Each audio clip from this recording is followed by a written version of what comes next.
The first story. The Jama woke up early from his sleep and was thinking about his donkey. He had been dreaming about it all night, and he said to himself, I want to decorate my donkey and make it the most beautiful donkey in the village. Goha put on his clothes and went to the market, looking for something beautiful to decorate his donkey with. He walked between the vendors until he came across a big, beautiful and showy Jama with bright colors and some shining stars on it. He was impressed by it and asked the vendor about its price. The vendor told Goha that it was very expensive. Goha hesitated for a moment and then decided to buy the Jama for his dear donkey, whom he loved. He went back to the donkey and put on the new Jama, which was beautiful and eye-catching. He then rode on the donkey, proud of its appearance after wearing the decorated Jama. At the end of the day, he returned home, went to bed and woke up in the morning to ride on the donkey and go to the market. But he did not find the new Jama on the donkey and got angry and started shouting, Who stole my new Jama from my donkey? They will get their punishment.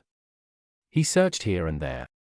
Then he went to the market, sad, and suddenly found a big donkey wearing the Jama. Goha was amazed and said to himself, This is my donkey's head, but how can he change his body like this? The second story. There were many conflicting voices and expressions of blessings and joy.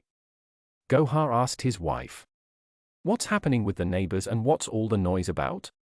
His wife replied, The neighbors are having a big wedding for their son. Goha confidently said to his wife, Of course, they must have invited us to this big celebration. His wife replied, Unfortunately, no one invited us. Goha was upset. How could they not invite us to this luxurious celebration filled with the finest foods, meats, rice, fruits, and everything delicious? He sat and thought of a plan to attend the party until a brilliant idea popped into his mind and he explained it to his wife. There was a large crowd of people singing, laughing, and talking at the party, and suddenly they all turned towards Goha's voice. He shouted at his wife and ran after her with a stick to hit her. She screamed, the truth, and ran into the party to ask the people there to calm Goha down and stop him from hitting her. They started talking to him and offered him luxurious food such as grilled meat, poultry, fruit, juices, and Goha ate with them to his heart's content. They called for his wife to join them and she sat and shared the food with them. After a while, their stomachs were full and Goha reconciled with his wife. They returned home laughing and saying, It was a clever trick, if only all problems ended with a luxurious feast like this. The third story is about a small village where few people lived. Goha lived in a simple house, but he was famous for his wisdom and intelligence in many matters faced by the people in the village. They would come to him for advice when faced with a problem and sought his sound opinion. One day, 3 wise men came to the village to visit and give the people some lessons learned from life. They stayed at the Sultan's palace and during their meeting with the people, they said they wanted to ask some questions that required reflection and thought. They asked who would answer these questions, and the people unanimously chose Goha. They sent for him to attend the meeting. Goha was sleeping at the time. Upon waking up to the news, he got dressed in his best clothes, feeling proud of himself. He was seen as the smartest man in the village. Goha arrived at the meeting and sat beside the 3 wise men. With confidence, he said to himself, I must prove that I am the best. The first wise man asked, Do you know, Goha, where the center of the universe is? Goha looked at him with a confident gaze and pointed to his donkey's foot, saying, Here, at the foot of my donkey. The wise man asked, How can the center of the universe be at the foot of your donkey?